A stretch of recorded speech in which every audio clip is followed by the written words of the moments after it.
Hi മക്കളെ, എല്ലാവർക്കും wings അക്കാദമിയുടെ പുതിയൊരു വീഡിയോയിലേക്ക് സ്വാഗതം. ഇന്ന് നമ്മൾ +1 എക്കണോമിക്സിലെ സ്റ്റാറ്റിസ്റ്റിക്സിലെ സെക്കൻഡ് ചാപ്റ്റർ ആണ് ഡിസ്കസ് ചെയ്യാൻ പോകുന്നത്.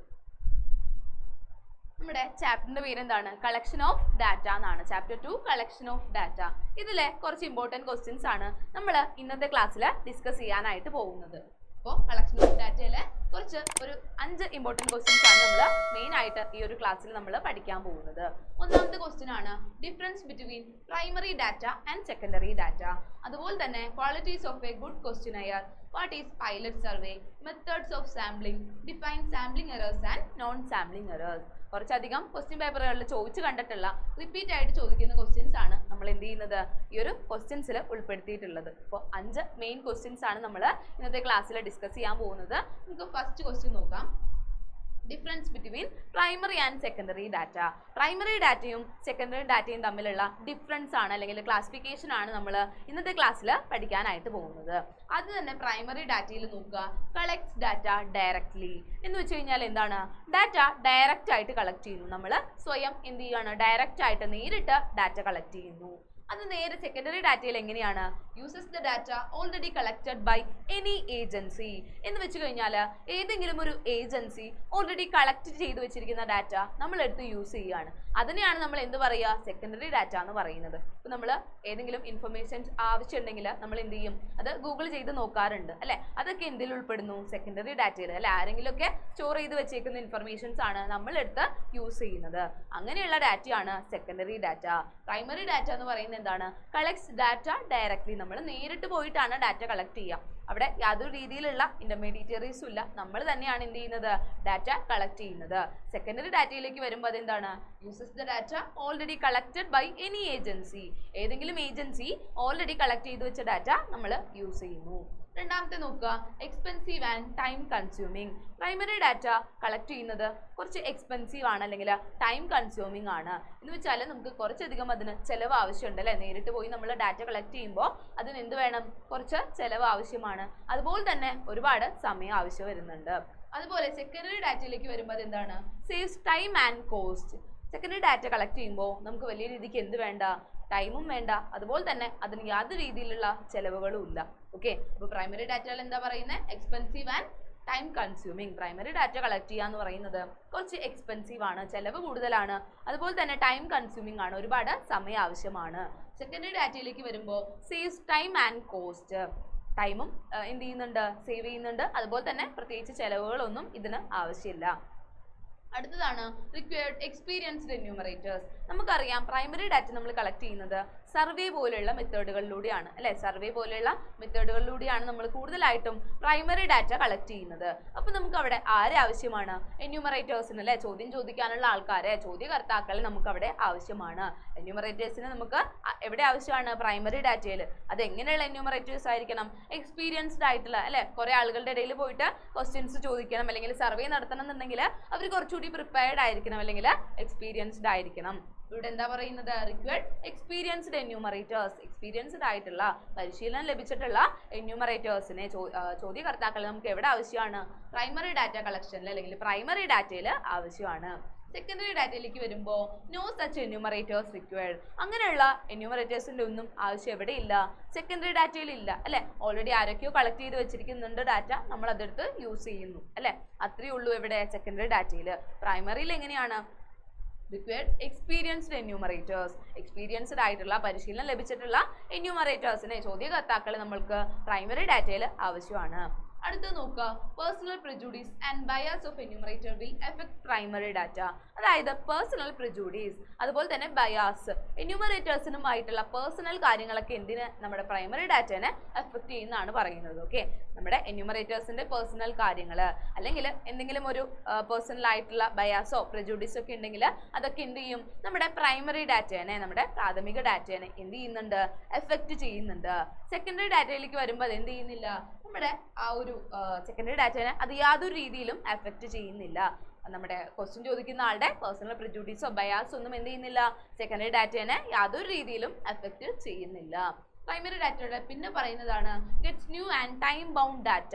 അതായത് പ്രൈമറി ഡാറ്റ നമ്മൾ എന്ത് ചെയ്യാണ്, ഡയറക്റ്റ് ആയിട്ട് പോയിട്ട് കളക്ട് ചെയ്യാണ്. അതെങ്ങനെയായിരിക്കും, ന്യൂ ആണല്ലേ, പുതിയ ഡാറ്റ ആയിരിക്കും. അതുപോലെ തന്നെ ടൈം ബൗണ്ട് ആയിരിക്കും, സമയബന്ധിതമായിട്ടുള്ള ഡാറ്റ. ഔട്ട്ഡേറ്റഡ് ആയിട്ടുള്ള ഡാറ്റ അല്ല നമുക്ക് കിട്ടുക, നല്ല ഡാറ്റ, പുതിയ ഡാറ്റ ആയിരിക്കും നമുക്ക് എവിടെ നിന്ന് കിട്ടുക, പ്രൈമറി ഡാറ്റയിൽ നിന്ന് കിട്ടുക. സെക്കൻഡറിയിലേക്ക് വരുമ്പോൾ എന്താണ്, ഗെറ്റ്സ് ഔട്ട്ഡേറ്റഡ് ആൻഡ് അൺസ്യൂട്ടബിൾ. ചില സമയങ്ങളിൽ നമ്മൾ ഗൂഗിൾ സെർച്ച് ചെയ്യുമ്പോൾ നമുക്ക് എന്താണ്, നമ്മുടെ കറക്റ്റ് ഇൻഫർമേഷൻസ് ഒക്കെ കിട്ടണം എന്നില്ല, അല്ലെങ്കിൽ നമ്മൾ കിട്ടുന്ന ഇൻഫർമേഷൻസ് ഒക്കെ റിലയബിൾ ആവണം എന്നില്ല, അല്ലെ, നമുക്ക് വിശ്വസനീയ ആവണം എന്നില്ല. അപ്പോൾ gets outdated and unsuitable data നമുക്ക് എവിടെ നിന്ന് കിട്ടും, സെക്കൻഡറി ഡാറ്റയിൽ നിന്ന് കിട്ടും. പ്രൈമറിയിൽ അത് എന്താണ്, gets new and time bound data എന്ന് വെച്ച് കഴിഞ്ഞാൽ എന്താണ്, പുതിയ ഡാറ്റ ആയിരിക്കും. അതുപോലെ തന്നെ എന്താണ്, ടൈം ബൗണ്ട്, സമയബന്ധിതമായിരിക്കും, ഔട്ട്ഡേറ്റഡ് ആയിരിക്കില്ല. സെക്കൻഡറി ഡാറ്റ പലപ്പോഴും എന്ത് ചെയ്യാറുണ്ട്, ഔട്ട്ഡേറ്റഡ് ആൻഡ് അതുപോലെ തന്നെ അൺസ്യൂട്ടബിൾ. ചിലപ്പോൾ നമുക്ക് സ്യൂട്ടബിൾ അല്ലാത്ത രീതിയിലുള്ള ഡാറ്റ ആയിരിക്കും എവിടെ നിന്ന് കിട്ടുക, സെക്കൻഡറി ഡാറ്റയിൽ നിന്ന് കിട്ടുക. ഓക്കെ, അപ്പോൾ ഇത്രയും കാര്യങ്ങളാണ് നമ്മൾ difference between primary data and secondary ഡാറ്റയിൽ പറയുന്നത്. ഇവിടെ എന്താണ്, കളക്ട്സ് ഡാറ്റ ഡയറക്ട്ലി, അതുപോലെ തന്നെ എക്സ്പെൻസീവ് ആണ്, ടൈം കൺസ്യൂമിംഗ് ആണ്, എക്സ്പീരിയൻസ്ഡ് ആയിട്ടുള്ള എന്യൂമറേറ്റേഴ്സിന് ആവശ്യമുണ്ട്. പിന്നെ എന്താണ്, നമ്മുടെ എന്യൂമറേറ്റേഴ്സിന്റെ പേഴ്സണൽ പ്രിജുഡീസും ബയാസും ഒക്കെ നമ്മുടെ പ്രൈമറി ഡാറ്റയെ എഫക്ട് ചെയ്യും. അതുപോലെ തന്നെ എന്താണ്, പുതിയതും ടൈം ബൗണ്ട് ആയിട്ടുള്ള ഡാറ്റയും നമുക്ക് പ്രൈമറി ഡാറ്റയിൽ നിന്ന് കിട്ടും. സെക്കൻഡറി ഡാറ്റയിലേക്ക് വരുമ്പോൾ അതെന്താണ്, uses the data already collected by any agency. ഏതെങ്കിലും ഒരു ഏജൻസി ഓൾറെഡി കളക്ട് ചെയ്ത് വെച്ചിരിക്കുന്ന ഡാറ്റ നമ്മൾ എടുത്ത് യൂസ് ചെയ്യുകയാണ്. ഓക്കെ, അതുപോലെ തന്നെ എന്ത് ചെയ്യുന്നുണ്ട്, ടൈമും കോസ്റ്റ് ഒക്കെ സേവ് ചെയ്യുന്നുണ്ട്, പ്രത്യേകിച്ച് ചിലവുകളൊന്നുമില്ല. അതുപോലെ തന്നെ എന്താണ്, ടൈമും ആവശ്യമില്ല. No such enumerators required. ഇവിടെ എന്ത് വേണ്ട, എന്യൂമറേറ്റേഴ്സിന്റെ ആവശ്യമില്ല. ഓക്കെ, നമ്മൾ തന്നെയാണ് എന്ത് ചെയ്യുന്നത്, ഡാറ്റ കളക്ഷൻ നടത്തുന്നത്. അതുപോലെ തന്നെ നമ്മുടെ എന്യൂമറേറ്റേഴ്സിന്റെ പേഴ്സണൽ പ്രിജുഡീസ് ഒന്നും സെക്കൻഡറി ഡാറ്റയെ എഫക്ട് ചെയ്യാറില്ല. അതുപോലെ തന്നെ എന്താണ്, gets outdated and unsuitable data. പലപ്പോഴും സെക്കൻഡറി ഡാറ്റയിൽ നമുക്ക് എന്ത് കിട്ടും, ടൈം ബൗണ്ടഡ് അല്ലാത്ത, ഔട്ട്ഡേറ്റഡ് ആയിട്ടുള്ള, അൺസ്യൂട്ടബിൾ ആയിട്ടുള്ള ഡാറ്റ കിട്ടാനായിട്ട് സാധ്യതയുണ്ട്. അപ്പോൾ ഈ ഒരു ക്വസ്റ്റ്യൻ എല്ലാവരും ഇമ്പോർട്ടൻ്റ് ആയിട്ട് പഠിച്ചു വെക്കുക. അടുത്തതാണ് qualities of A good questionnaire. എന്താണ് ക്വസ്റ്റ്യനെയർ? എന്താണ് ക്വസ്റ്റ്യനെയർ എന്ന് വെച്ചാൽ ചോദ്യാവലി, അല്ലെ, ക്വസ്റ്റ്യൻസിന്റെ ഒരു കൂട്ടം, അതിനെയാണ് നമ്മൾ ക്വസ്റ്റ്യനെയർ എന്ന് പറയുന്നത്. അപ്പോൾ നമ്മൾ ക്വസ്റ്റ്യനെയർ തയ്യാറാക്കുമ്പോൾ, പുതിയതായിട്ട് ക്വസ്റ്റ്യനെയർ പ്രിപ്പയർ ചെയ്യുമ്പോൾ എന്തൊക്കെയാണ് നമ്മൾ ശ്രദ്ധിക്കേണ്ടത്, അല്ലെങ്കിൽ ഒരു ക്വസ്റ്റ്യനെയറിന് എന്തൊക്കെ ക്വാളിറ്റീസ് ആണ് വേണ്ടത്, നല്ല ക്വസ്റ്റ്യനെയറിന് എന്തൊക്കെ ക്വാളിറ്റീസ് വേണം എന്നാണ് നമ്മൾ പഠിക്കാനായിട്ട് പോകുന്നത്. ഓക്കെ, അപ്പോൾ ഒന്നാമത്തെയാണ് questions should not be too long. അതായത് ക്വസ്റ്റ്യൻസ് ഭയങ്കര ലോങ് ആയി പോകരുത്. നമ്മൾ എന്താണ്, സർവേ നടത്തുകയാണെന്ന് വിചാരിക്കുക. നമ്മൾ വലിയ SE ക്വസ്റ്റ്യൻസ് പോലെയുള്ള വലിയ ക്വസ്റ്റ്യൻസ് ചെന്നിട്ട് ഒരാളോട് ചോദിക്കുകയാണെന്നുണ്ടെങ്കിൽ പെട്ടെന്ന് തന്നെ അയാൾക്ക് ബോറടിക്കാനുള്ള സാധ്യതയുണ്ട്, അല്ലേ. അപ്പോൾ നമ്മൾ എന്ത് ചെയ്യരുത്, questions should not be too long. വലിയ ക്വസ്റ്റ്യൻസ് ഒന്നും ചോദിക്കരുത്, എപ്പോഴും ഷോർട്ട് ആയിട്ടുള്ള ക്വസ്റ്റ്യൻസ് ചോദിക്കാനായിട്ട് ശ്രമിക്കുക. പിന്നെ ഉള്ളതാണ് question should move from general to specific. General ആയിട്ടുള്ള ക്വസ്റ്റ്യൻസിൽ നിന്ന് തുടങ്ങിയിട്ട് സ്പെസിഫിക് ആയിട്ടുള്ള ക്വസ്റ്റ്യൻസിലേക്ക് പോകണം. എന്ന് വെച്ച് കഴിഞ്ഞാൽ നമ്മൾ സർവേ നടത്താൻ പോകുന്നത് ഒരു വേസ്റ്റ് മാനേജ്മെന്റിനെ പറ്റിയിട്ടാണെന്ന് വിചാരിക്കുക. നമ്മൾ ആദ്യം തന്നെ ചെന്നിട്ട് അവിടെ ആ ഒരു വേസ്റ്റ് മാനേജ്മെന്റിനെ പറ്റിയിട്ടല്ല ചോദിക്കുക, ജനറൽ ടു സ്പെസിഫിക്. അതായത് ജനറൽ ക്വസ്റ്റ്യൻസ്, അത് തന്നെ നമ്മൾ എന്ത് ചോദിക്കുക, അവരുടെ പേര്, അഡ്രസ്സ് പോലെയുള്ള ഡാറ്റ കളക്ട് ചെയ്യുക. എന്നിട്ട് എന്ത് ചെയ്യുക, ജനറൽ ടു സ്പെസിഫിക് ക്വസ്റ്റ്യൻസിലേക്ക് പോവുക. നമ്മൾ എന്തിനു വേണ്ടിയിട്ടാണ് ചെന്നിട്ടുള്ളത്, ആ ഒരു ക്വസ്റ്റ്യൻസിലേക്ക് പോവുക. അടുത്തതാണ് questions should be precise and clear. നമ്മൾ ചോദിക്കുന്ന ചോദ്യങ്ങൾ എപ്പോഴും എന്തായിരിക്കണം, പ്രിസൈസ് ആയിരിക്കണം, അതുപോലെ തന്നെ ക്ലിയർ ആയിരിക്കണം. Question should be precise and clear. Questions എന്തായിരിക്കണം, പ്രിസൈസ് ആയിരിക്കണം, അതുപോലെ തന്നെ ക്ലിയർ ആയിരിക്കണം. നമ്മൾ ചോദിക്കുന്ന ചോദ്യങ്ങൾ അത് കേൾക്കുന്ന ആൾക്ക് എന്താണ്, ക്ലാരിറ്റിയോടെ മനസ്സിലാക്കാനായിട്ട് പറ്റണം. അതുപോലെ തന്നെ question should not be ambiguous ആയിട്ടുള്ള ക്വസ്റ്റ്യൻസ് ചോദിക്കരുത്. അതായത് നമുക്ക് എന്താണ്, അർത്ഥം മനസ്സിലാക്കാൻ പറ്റാത്ത വാക്കുകളുള്ള ക്വസ്റ്റ്യൻസ് ഒന്നും നമ്മൾ എന്ത് ചെയ്യാൻ പാടില്ല, ചോദിക്കാനായിട്ട് പാടില്ല. അതുപോലെ തന്നെ എന്താണ്, വ്യക്തത വരുത്താത്ത ക്വസ്റ്റ്യൻസ് കേട്ടോ, അങ്ങനെയാണ് ആംബിഗസ് എന്നതുകൊണ്ട് ഉദ്ദേശിക്കുന്നത്. അടുത്തതാണ് questions should not have double negatives. അതായത് ഡബിൾ നെഗറ്റീവ്സ് പോലെയുള്ള ക്വസ്റ്റ്യൻസ് നമ്മൾ ചോദിക്കാനായിട്ട് പാടില്ല. പിന്നെ എന്താണ്, question should not lead to answer. അതായത് ആൻസറിലേക്ക് ലീഡ് ചെയ്യുന്ന ക്വസ്റ്റ്യൻസ്, നമ്മൾ ചെന്നിട്ട് എന്ത് ചെയ്യാണ്, ആൻസറിലേക്ക് ലീഡ് ചെയ്യുന്ന ക്വസ്റ്റ്യൻസ് ചോദിച്ചു കഴിഞ്ഞാൽ അവർക്ക് പെട്ടെന്ന് എന്താണ്, ആ ഒരു ക്വസ്റ്റ്യനെ ബേസ് ചെയ്തുകൊണ്ട് ആൻസർ പറയാനായിട്ട് സാധിക്കും. ഓക്കെ, പലപ്പോഴും ഇതെന്താണ്, പല രീതിയിലുള്ള സാമ്പിളിംഗ് എറേഴ്സിന് കാരണമാവുന്നുണ്ട്. അതുകൊണ്ട് തന്നെ എന്താണ്, question should not lead to ആൻസറിലേക്ക്, ഉത്തരത്തിലേക്ക് ലീഡ് ചെയ്യുന്ന രീതിക്കുള്ള ക്വസ്റ്റ്യൻസ് ചോദിക്കാനായിട്ട് പാടില്ല. ഓക്കെ, അപ്പോൾ ഇത്രയും കാര്യങ്ങളാണ് ഒരു ക്വസ്റ്റ്യനെയറിന്റെ, നല്ല ക്വസ്റ്റ്യനെയറിന്റെ ക്വാളിറ്റീസ് ആയിട്ട് പറയുന്നത്. ഒന്നുകൂടി പറയാം, question should not be too long. കുറെ ലോങ് ആയിട്ടുള്ള ക്വസ്റ്റ്യൻസ് ചോദിക്കാൻ പാടില്ല. Question should move from general to specific. General ആയിട്ടുള്ള ക്വസ്റ്റ്യൻസിൽ നിന്ന് തുടങ്ങിയിട്ട് സ്പെസിഫിക് ആയിട്ടുള്ള ക്വസ്റ്റ്യൻസിലേക്ക് പോകണം. പിന്നെ എന്താണ് question should be precise and clear. Questions എപ്പോഴും എന്തായിരിക്കണം, കൃത്യമായിരിക്കണം, അതുപോലെ തന്നെ ക്ലിയർ ആയിരിക്കണം, വ്യക്തമായിരിക്കണം. അതുപോലെ തന്നെ question should not be ambiguous. നമുക്ക് എന്താണ് വ്യക്തമാവാത്ത രീതിയിലുള്ള തെറ്റായ ക്വസ്റ്റ്യൻസ് ചോദിക്കാനായിട്ട് പാടില്ല. അതുപോലെ ഡബിൾ നെഗറ്റീവ്സ് ഉള്ള ക്വസ്റ്റ്യൻസ് ചോദിക്കാൻ പാടില്ല. പിന്നെ എന്താ പറയുന്നത്, question should not lead to answer. ആൻസറിലേക്ക് ലീഡ് ചെയ്യുന്ന രീതിയിലുള്ള ക്വസ്റ്റ്യൻസ് നമ്മൾ ചോദിക്കാനായിട്ട് പാടില്ല. ഓക്കെ, അപ്പോൾ ഈ ഒരു ക്വസ്റ്റ്യൻ എല്ലാവരും നന്നായിട്ട് പഠിക്കുക. അടുത്ത ക്വസ്റ്റ്യൻ ആണ്, വാട്ട് ഈസ് പൈലറ്റ് സർവേ? എന്താണ് പൈലറ്റ് സർവേ എന്നുള്ളതാണ് നമ്മൾ അടുത്തതായിട്ട് പഠിക്കാൻ പോകുന്ന ക്വസ്റ്റ്യൻ. അപ്പോൾ എന്താണ് പൈലറ്റ് സർവേ എന്ന് വായിക്കാം. when a questionnaire is ready, it is advisable to try out on a limited number of informants. എന്ന് വെച്ച് കഴിഞ്ഞാൽ നമ്മൾ എന്ത് ചെയ്യാണ്, ക്വസ്റ്റ്യനെയർ റെഡി ആയി കഴിഞ്ഞാൽ നമ്മളൊരു സർവേ നടത്താൻ പോവുകയാണ്. അപ്പോൾ നമ്മുടെ ക്വസ്റ്റ്യനെയർ ഒക്കെ ഏകദേശം റെഡി ആയി കഴിഞ്ഞു. നമ്മൾ എന്ത് ചെയ്യണം, ഒരു ലിമിറ്റഡ് നമ്പർ ഓഫ് ഇൻഫോർമൻസ്, കുറച്ച് ആളുകളുടെ ഇടയിൽ എന്ത് ചെയ്യണം, അതൊന്ന് സാമ്പിൾ ചെയ്ത് നോക്കണം. അതിനെയാണ് നമ്മൾ പൈലറ്റ് സർവേ എന്ന് പറയുന്നത്. when a questionnaire is ready, questionnaire ready ആയതിനു ശേഷം it is advisable to try out on a limited number of informants. Limited number of informants, answer പറയുന്ന ആളുകളുടെ ഇടയിൽ അതൊന്ന് ചെക്ക് ചെയ്ത് നോക്കുക എന്നുള്ളതാണ് പൈലറ്റ് സർവേ എന്നതുകൊണ്ട് ഉദ്ദേശിക്കുന്നത്. This should be done before the actual survey is undertaken. നമ്മുടെ ആക്ച്വൽ സർവേ, ശരിക്കുള്ള സർവേ നടക്കുന്നതിന് തൊട്ട് മുമ്പാണ് നമ്മൾ എന്ത് ചെയ്യുക, പൈലറ്റ് സർവേ നടത്തി നോക്കുന്നത്. അപ്പോൾ പൈലറ്റ് സർവേ നമ്മൾ നടത്തി നോക്കുമ്പോൾ അതിന് കുറച്ച് അഡ്വാൻറ്റേജസ് ഉണ്ട്. എന്താണെന്ന് നോക്കാം. Helps in assessing the suitability of questions. അതായത് ക്വസ്റ്റ്യൻസിൻ്റെ സ്യൂട്ടബിലിറ്റി നമുക്ക് അസസ് ചെയ്യാനായിട്ട് പറ്റും. എന്ന് വെച്ച് കഴിഞ്ഞാൽ ആ ഒരു ക്വസ്റ്റ്യൻ നമ്മുടെ ക്വസ്റ്റ്യനെയറിൽ സ്യൂട്ടബിൾ ആണോ, നമ്മളത് ചോദിക്കുമ്പോൾ ആർക്കെങ്കിലും അത് ബുദ്ധിമുട്ടായിട്ട് തോന്നുമോ അല്ലെങ്കിൽ ആൻസർ ചെയ്യാൻ ബുദ്ധിമുട്ടുണ്ടാവുമോ എന്നൊക്കെയുള്ള കാര്യങ്ങളൊക്കെ നമുക്ക് പൈലറ്റ് സർവേയിലൂടെ മനസ്സിലാക്കാനായിട്ട് പറ്റും. അതുപോലെ തന്നെ ആക്ച്വൽ സർവേക്ക് എത്ര കോസ്റ്റ് എടുക്കും, എത്ര ടൈം എടുക്കും എന്നൊക്കെ നമുക്ക് പൈലറ്റ് സർവേയിലൂടെ മനസ്സിലാക്കാനായിട്ട് പറ്റും. പിന്നെയാണ് പെർഫോമൻസ് ഓഫ് എന്യൂമറേറ്റേഴ്സ്. അതുപോലെ തന്നെ എന്യൂമറേറ്റേഴ്സിന്റെ പെർഫോമൻസ് കുറച്ചുകൂടി ഇമ്പ്രൂവ് ചെയ്യാൻ പറ്റും. ഓക്കെ, അപ്പം നമുക്ക് ആദ്യം തന്നെ ഈ ഒരു പൈലറ്റ് സർവേ നടത്തി നോക്കുകയാണെന്നുണ്ടെങ്കിൽ, ആക്ച്വൽ സർവേക്ക് തൊട്ട് മുമ്പ് പൈലറ്റ് സർവേ നടത്തി നോക്കുകയാണെന്നുണ്ടെങ്കിൽ നമുക്ക് എന്ത് ചെയ്യാൻ പറ്റും, നമ്മുടെ ക്വസ്റ്റ്യൻസിന്റെ സ്യൂട്ടബിലിറ്റി അസസ് ചെയ്യാനായിട്ട് പറ്റും. കോസ്റ്റ് ആൻഡ് ടൈം, എത്ര ആക്ച്വൽ സർവേക്ക് എത്ര സമയം എടുക്കും, എത്ര ചിലവാകും എന്നൊക്കെ നമുക്ക് അറിയാനായിട്ട് പറ്റും. അതുപോലെ തന്നെ എന്യൂമറേറ്റേഴ്സിന്റെ പെർഫോമൻസും നമുക്ക് എന്ത് ചെയ്യാൻ പറ്റും, പൈലറ്റ് സർവേയിലൂടെ മനസ്സിലാക്കാൻ പറ്റും. അപ്പോൾ 2 മാർക്കിനൊക്കെ ചോദിക്കാറുള്ള ഒരു ഷോർട്ട് ക്വസ്റ്റ്യൻ ആണ് എന്താണ് പൈലറ്റ് സർവേ എന്നുള്ളത്. അപ്പോൾ എന്താണ് പൈലറ്റ് സർവേ? പിന്നെ questionnaire is ready. Questionnaire ready ആയി കഴിയുമ്പോൾ ഇറ്റ് ഈസ് അഡ്വൈസബിൾ, നമ്മൾ അഡ്വൈസ് ചെയ്യാറുണ്ട് എന്താ, try out on a limited number of informants. ഒരു limited number of informants answerable ആയിട്ടുള്ള ആൾക്കാരുടെ ഇടയിൽ അതൊന്ന് ചെക്ക് ചെയ്ത് നോക്കുന്നത് എപ്പോഴും എന്തായിരിക്കും, നന്നായിരിക്കും. അത് എപ്പോഴായിരിക്കും നടത്തുക, നമ്മുടെ ആക്ച്വൽ സർവേ നടത്തുന്നതിന് തൊട്ട് മുമ്പായിരിക്കും ഇത് പൈലറ്റ് സർവേ നടത്തുന്നത്. അതുപോലെ തന്നെ നമ്മുടെ ക്വസ്റ്റ്യൻസിന്റെ സ്യൂട്ടബിലിറ്റി, എത്ര സമയം എടുക്കും, അതുപോലെ തന്നെ എത്ര ചെലവ് വരും, അതുപോലെ എന്യൂമറേറ്റേഴ്സിന്റെ പെർഫോമൻസ് ഒക്കെ നമുക്ക് എന്തിലൂടെ മനസ്സിലാക്കാൻ പറ്റും, പൈലറ്റ് സർവേയിലൂടെ മനസ്സിലാക്കാനായിട്ട് പറ്റും. ഓക്കെ, അപ്പോൾ ഇതാണ് മൂന്നാമത്തെ ക്വസ്റ്റ്യൻ. ചെറിയ 2 മാർക്കിന്റെ സെഷനിലൊക്കെ കാണാറുള്ള ഒരു ഷോർട്ട് ക്വസ്റ്റ്യൻ ആണ്, നന്നായിട്ട് പഠിക്കുക. ഓക്കെ, 4ാമത്തെ ക്വസ്റ്റ്യൻ ആണ് മെത്തേഡ്സ് ഓഫ് സാമ്പിളിംഗ്. സാമ്പിളിങ്ങിന് എത്ര മെത്തേഡ്സ് ആണ് ഉള്ളതെന്നാണ് നമ്മളിവിടെ പഠിക്കാനായിട്ട് പോകുന്നത്. 2 മെത്തേഡ്സ് ആണ് സാമ്പിളിങ്ങിനുള്ളത്, റാൻഡം സാമ്പിളിങ്ങും നോൺ റാൻഡം സാമ്പിളിങ്ങും. ഓക്കെ, എന്താണ് random sampling? It refers to the technique in which each and every unit of the population has an equal opportunity of being selected in the sample. എന്ന് വെച്ച് കഴിഞ്ഞാൽ നമ്മുടെ പോപ്പുലേഷനിൽ ഇപ്പോൾ 100 പേരാണ് എൻ്റെ population, ഞാൻ എടുക്കുന്ന പോപ്പുലേഷൻ എന്നുണ്ടെങ്കിൽ അതിൽ 100 പേർക്കും എന്തിനുള്ള ഓപ്പർച്യൂണിറ്റി ഉണ്ട്, സാമ്പിൾ സൈസ് എടുക്കുമ്പോൾ അതിൽ ഉൾപ്പെടാനുള്ള ചാൻസ് ഉണ്ട്. 100 പേരാണ് എൻ്റെ പോപ്പുലേഷൻ, ഞാൻ എടുക്കാൻ പോകുന്ന പോപ്പുലേഷൻ 100 പേരാണെന്ന് വിചാരിക്കുക. അതിൽ 50 പേരെയാണ് ഞാൻ സാമ്പിളായിട്ട് സെലക്ട് ചെയ്യുന്നത്. ഈ 100 പേർക്കും എന്തിനുള്ള ഓപ്പർച്യൂണിറ്റി ഉണ്ട്, ഈ 50 എന്നുള്ള സാമ്പിളിൽ പെടാനായിട്ടുള്ള സാധ്യതയുണ്ട്. അതിനെയാണ് നമ്മൾ എന്ത് പറയുക, റാൻഡം സാമ്പിളിംഗ് എന്ന് പറയുന്നത്.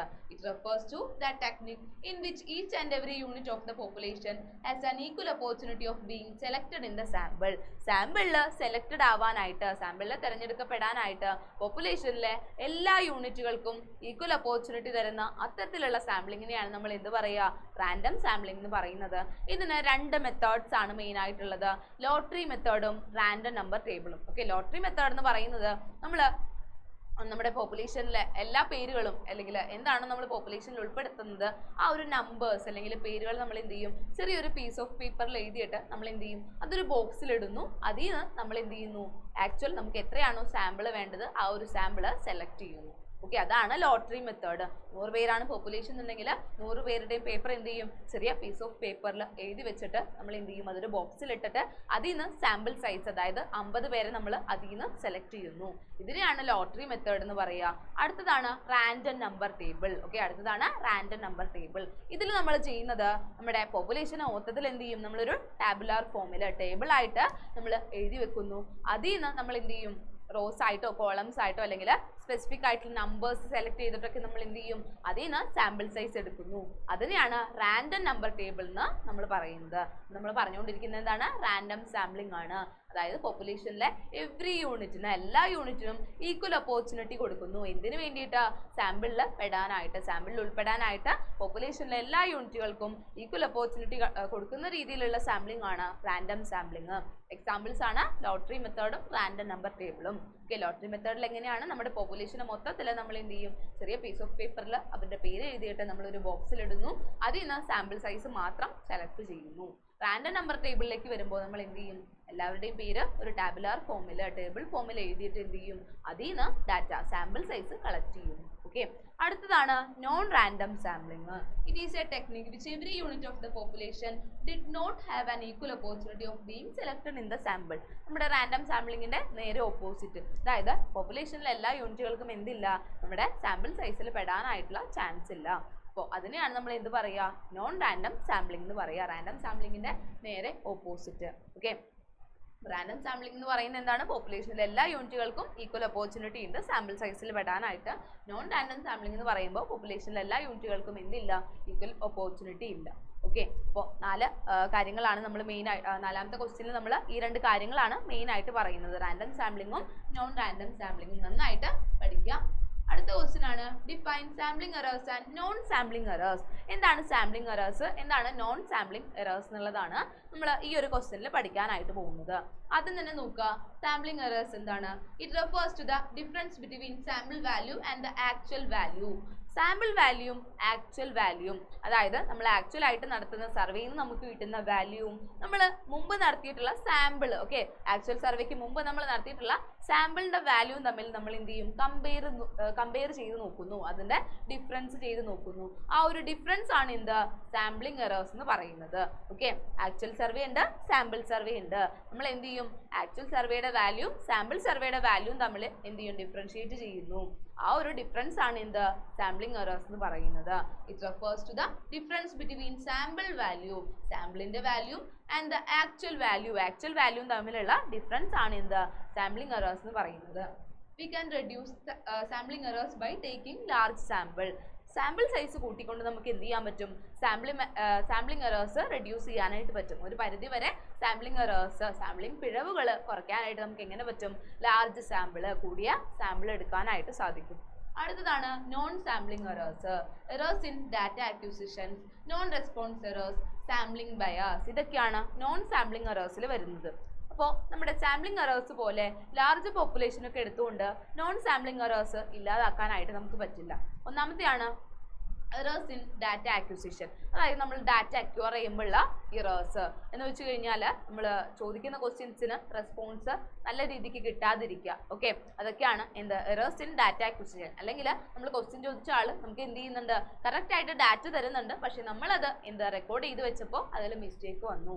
അതാണ് errors in data acquisition, data തിരഞ്ഞെടുക്കുന്നതിലുള്ള ആ ഒരു എറേഴ്സ്. അതുപോലെ തന്നെ നോൺ റെസ്പോൺസ് എറേഴ്സ്, അതായത് നമുക്ക് റെസ്പോൺസ് കിട്ടാത്ത രീതിയിലുള്ള, നമ്മൾ പറഞ്ഞു മെയിലിംഗ് ക്വസ്റ്റ്യനെയർ ഒക്കെ നമ്മൾ പഠിച്ചിട്ടുണ്ട്. അതിലെങ്ങനെയാണ് ഇലിറ്ററേറ്റ് ആയിട്ടുള്ള പീപ്പിൾസ് അല്ലെങ്കിൽ റിമോട്ട് ഏരിയയിലൊക്കെ ജീവിക്കുന്ന ആൾക്കാർക്ക് ചിലപ്പോൾ നമുക്ക് എന്ത് ചെയ്യാൻ പറ്റില്ല, അവർക്ക് ആ ഒരു മെയിലിന് റിപ്ലൈ തരാനായിട്ട് അല്ലെ റെസ്പോൺസ് ചെയ്യാനായിട്ട് പറ്റില്ല. അപ്പം അങ്ങനെയുള്ള എറേഴ്സ് ആണ് നോൺ റെസ്പോൺസ് എറേഴ്സ്. നമുക്ക് എന്ത് ചെയ്യാനുള്ള, അവർ റെസ്പോൺസ് തരുന്നില്ല.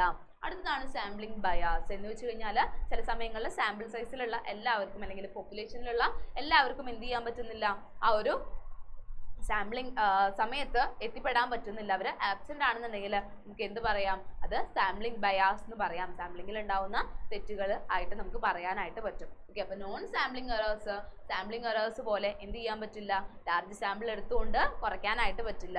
അത് ഏതൊക്കെയാണ്, errors in data acquisition, data acquire ചെയ്യുമ്പോൾ ഉണ്ടാവുന്ന എറേഴ്സ്.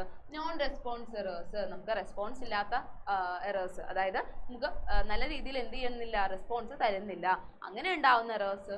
അടുത്തതാണ് സാമ്പിളിംഗ് ബയാസ്, സാമ്പിളിങ്ങിൽ ഉണ്ടാവുന്ന പിഴവുകൾ, തെറ്റുകൾ എന്ന് വെച്ച് കഴിഞ്ഞാൽ നമ്മുടെ പോപ്പുലേഷനിൽ അല്ലെങ്കിൽ സാമ്പിളിൽ ഉൾപ്പെട്ട ആൾക്ക് ആ രീതിയിൽ ആ ഒരു സമയത്ത് അവിടെ എത്തിപ്പെടാനായിട്ട് സാധിക്കാത്ത ഒരു സിറ്റുവേഷൻ ആണ് സാമ്പിളിംഗ് ബയാസിൽ ഉൾപ്പെടുത്തുന്നത്. അപ്പോൾ നമ്മളിന്ന് മെയിൻ ആയിട്ടുള്ള 5 ക്വസ്റ്റ്യൻസ് ആണ് ഇന്നത്തെ ക്ലാസ്സിൽ ഡിസ്കസ് ചെയ്തിട്ടുള്ളത്. ഈ ഒരു 5 ക്വസ്റ്റ്യൻസ് നിങ്ങൾ കൃത്യമായിട്ട് പഠിക്കുക. പ്രൈമറി ഡാറ്റയും സെക്കൻഡറി ഡാറ്റയും തമ്മിലുള്ള ക്ലാസിഫിക്കേഷൻ, ക്വസ്റ്റ്യനെയറിന്റെ ക്വാളിറ്റീസ്, ഫൈൽ സർവേ എന്താണ്, അതുപോലെ സാമ്പിളിങ്ങിന്റെ മെത്തേഡ്സ്, അതുപോലെ സാമ്പിളിംഗ് എറേഴ്സും നോൺ സാമ്പിളിംഗ് എറേഴ്സും. ഇത്രയും ക്വസ്റ്റ്യൻസ് എന്ത് ചെയ്യുക, നിങ്ങൾ കൃത്യമായിട്ട് പഠിക്കുക. ഈ 5 ക്വസ്റ്റ്യൻസ് ഇമ്പോർട്ടൻ്റ് ആയിട്ട് പഠിച്ചു കഴിഞ്ഞാൽ തന്നെ നമ്മുടെ കളക്ഷൻ ഓഫ് ഡാറ്റ എന്ന് പറയുന്ന സെക്കൻഡ് ചാപ്റ്ററിൽ നമുക്ക് എന്ത് ചെയ്യാൻ പറ്റും, നമുക്ക് ഇമ്പോർട്ടൻ്റ് ആയിട്ടുള്ള ആ ക്വസ്റ്റ്യൻസ് പഠിച്ചുകൊണ്ട് നമുക്ക് നല്ല മാർക്ക്, ഫുൾ മാർക്ക് വാങ്ങാനായിട്ട് പറ്റും. അപ്പോൾ എല്ലാവരും എന്ത് ചെയ്യുക, വീഡിയോ കണ്ടിട്ട് നന്നായിട്ട് പഠിക്കുക ഈ ക്വസ്റ്റ്യൻസ്. വീഡിയോ ഇഷ്ടപ്പെട്ട് കഴിഞ്ഞാൽ നിങ്ങളുടെ ഫ്രണ്ട്സിനൊക്കെ ഒന്ന് ഷെയർ ചെയ്ത് കൊടുക്കുക. ലൈക്ക് ചെയ്യുക, ഷെയർ ചെയ്യുക, സബ്സ്ക്രൈബ് ചെയ്യുക.